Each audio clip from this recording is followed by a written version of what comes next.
Hi guys, Billy back, and this time we're going to be looking at the 1/6 scale Batman tactical batsuit from Justice League by Hot Toys. Now, I'm a big Batman fan and I really sort of collect Batman Hot Toys, but there's a kind of a blind spot in my collection, and that mainly goes to the Ben Affleck era Batman, because I think it's because of BVS. BVS made me really mad. I did not enjoy that film, and I thought it missed the mark on such a spectacularly bad level that I just couldn't bring myself to enjoy the film, and as an extension I could not enjoy the figures. Now, I bought the BVS Batman figure from Hot Toys a while ago when I first moved into this house. Every time I looked at it I just got angry. I remember my wife came to meet me and my brother in Frankie and Benny's after we'd seen the movie in the cinema, and there was such a mix, there was so much noise coming in from Twitter and all social media about, some people were like saying, oh, it's like really bad, and then there was like, oh my god, it's the best Batman movie that's ever been made, oh my god, you really are going to enjoy this. And I was just like, who's the shills and who's the real people, you know? I couldn't figure it out. And then me and my brother went to go see the film. My wife stayed behind. She was like, I don't need to see it. And we went and watched it, and usually we go afterwards for something to eat, talk about the film, once we've seen it. We do it a lot with the Marvel movies and stuff. And my wife came to meet us, and she sat down and she recalls it like this. She said it was as if someone died. She turned up and me and my brother were just sitting there solemnly just shaking our heads, and she was like, how's the movie? And we were just like, we could not speak. And she was like, you two just cheer up a little bit. And we were like, I can't, man, it's just so bad. And then like occasionally we'd mutter something like, oh well, the warehouse scene was good, wasn't it? And then my brother would be like, yeah, I suppose so. I mean, it don't fit where it does in the film, but I guess it looked cool, you know. And it was just like, oh man. So over a few days it took me a little while to just admit to myself I didn't like the movie. So when I had the BVS Batman, every time I looked at it I got mad, so I ended up selling it just because it was irritating me so much. And I felt like, I don't know, I just felt like I was selling out somehow by having it. Everyone had talked about how great the figure was, and I knew it was a great figure, but it just did something in my brain that I couldn't enjoy it. So then when Justice League came out and they announced the figures for it, I was a little bit lukewarm to it, and I still think the film isn't very good. The whole DCEU for me just falls a little flat from where it could be, and I don't really enjoy it. But I don't hate Justice League. It doesn't make me angry. So when I saw this suit, I was like, oh, that looks a little bit like the Arkham Origins Batman, which is one of my favourite Batman suits of all time. So I was like, I really like that. I'm not a big fan of the goggles, you know. Again, everyone talked about the Night Owl stuff, and I was like, yeah, it does. Yeah, it's a bit Snydery, Night Owlish, I guess. But I still really enjoyed like looking at the suit, and I really liked all the details in it from the prototype. So I pre-ordered it and he arrived, and I'm glad I got him, because look at that thing. Oh my god, it is really nice. The details in the suit are superb. All the little straps for the armor are great. That belt looks fantastic. The little straps around the abs to hold the suit together look amazing. The big old Batman symbol there is fine. I really enjoyed that. The cowl. Now, I was really worried because there was a lot of lines and stuff. I'll show you in a minute. There's a lot of lines in it, and I was worried that I wouldn't like that.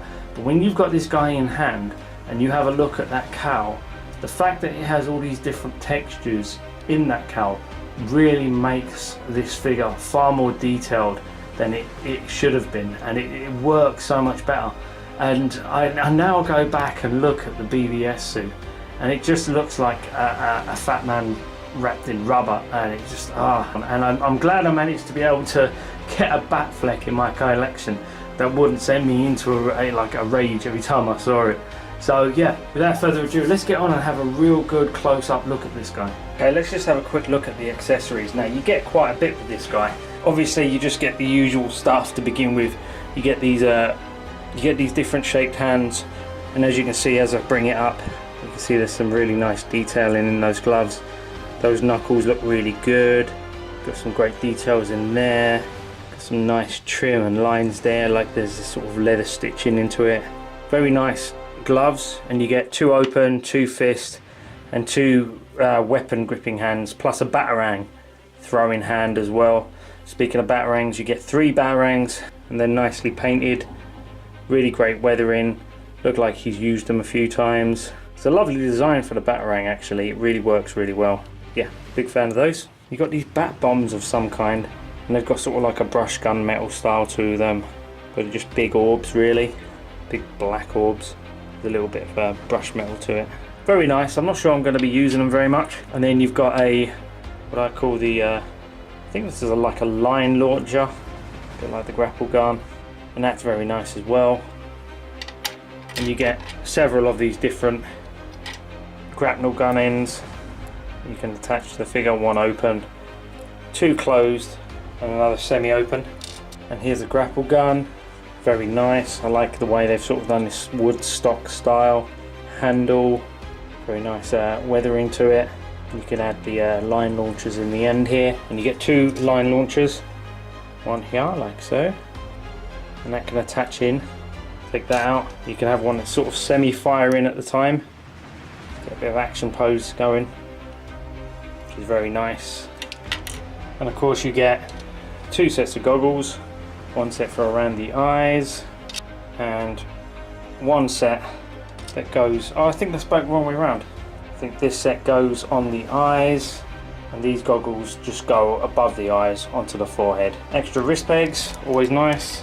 And of course you get this, I think it's a mother box. I think this is the Human's mother box in the movie, the MacGuffins. And it's quite heavy. I think this is from the exclusive, but it's quite a heavy piece. But in all honesty, it's rather basic. I think it's just a big lump. There's nothing to it really. I mean, it feels more like a very basic paperweight than it does an actual accessory from a hot toy. But it's quite nice, but still, I don't know, it's a very basic design. I'm not going to pose it with that anyway because it reminds me too much of the movie, so that's not a problem. And then of course you've got this lovely stand that he's on, and this is like the ramp of, I think, the bat plane or something, or some sort of industrial ramp from well, somewhere.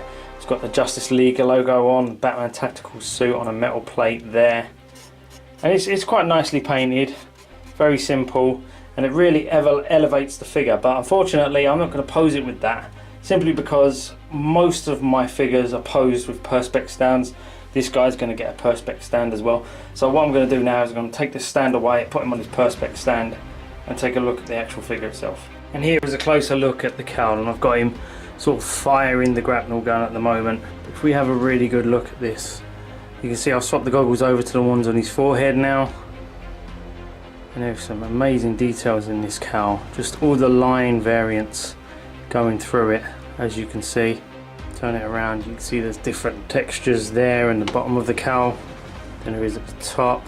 As you turn it around, they've even got the whole hog, put the little dimple sort of marker line there with more textures going through, and you can see these textures are different to this one here, and the same around the other side. You've got this part here that's a different texture to this part, and this part here. You've got these little metal tabs here for the goggles, but I like to pose them without it and just make it look like they're small bits of a CPU visor that go into his eyes naturally.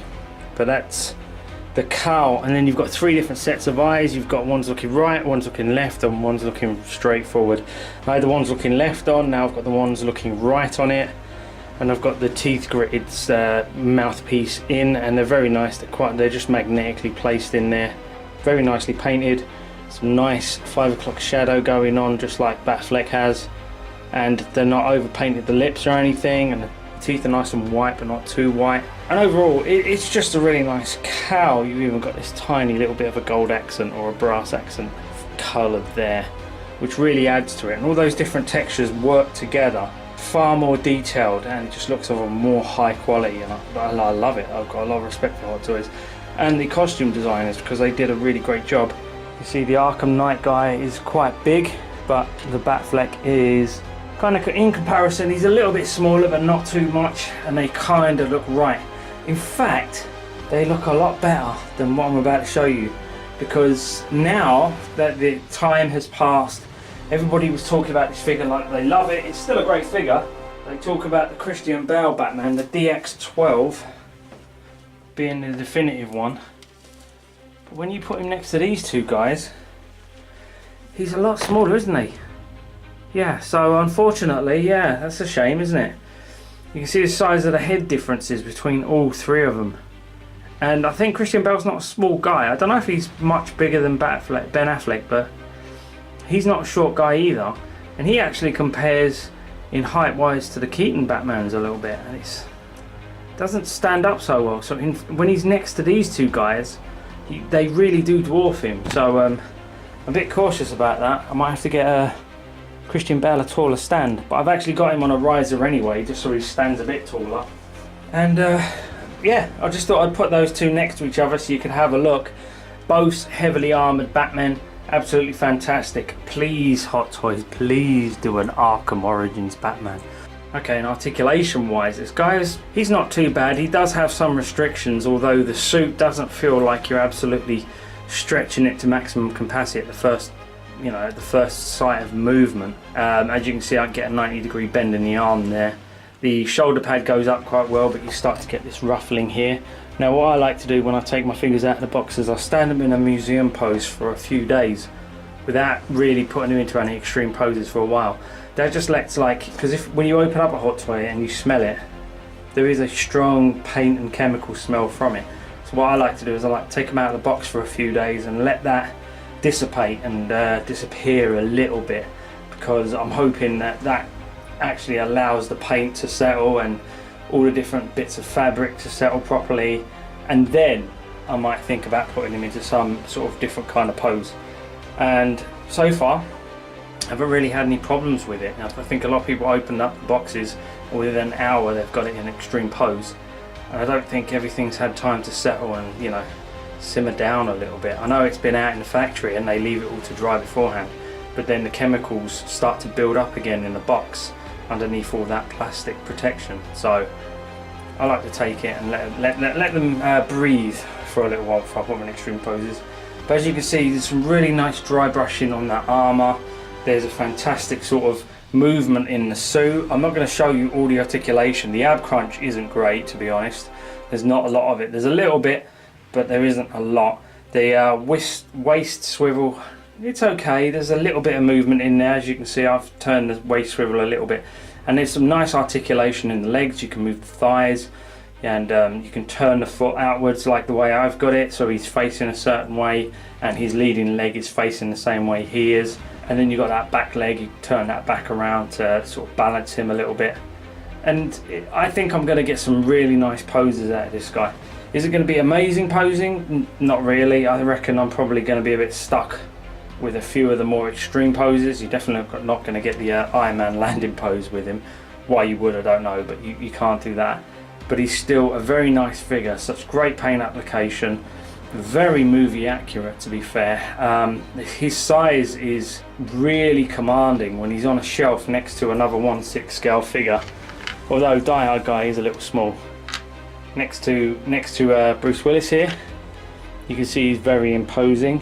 Size wise, he's a very nice sort of height. Score wise, I'm going to give this guy a 9 out of 10. He does everything that you want him to, pretty much. You can change your poses, change the eye movements around, you can put goggles on, no goggles on, you can get reasonable movement in the arms and legs, which is okay. There's a bit of an ad crunch restriction.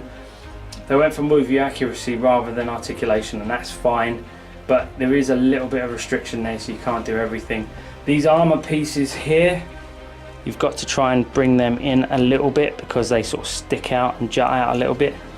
It's a shame they don't hold to the suit a little bit better, but that's just a really small niggle. Overall, this is a fantastic figure, guys. I can't wait to see what they do with the normal Batman that they've got coming. I reckon there'll be a little bit more articulation with that one, I hope. For me, this is going to be my Batfleck in my collection, and I'm really happy with him. 9 out of 10 for definite. Okay guys, that's it for now. Hope you enjoyed the video. Like and subscribe, and if you could do me a favour now, if you could just get the fuck out of my cave, I've got more videos to do. Thanks a lot, guys. Bye bye.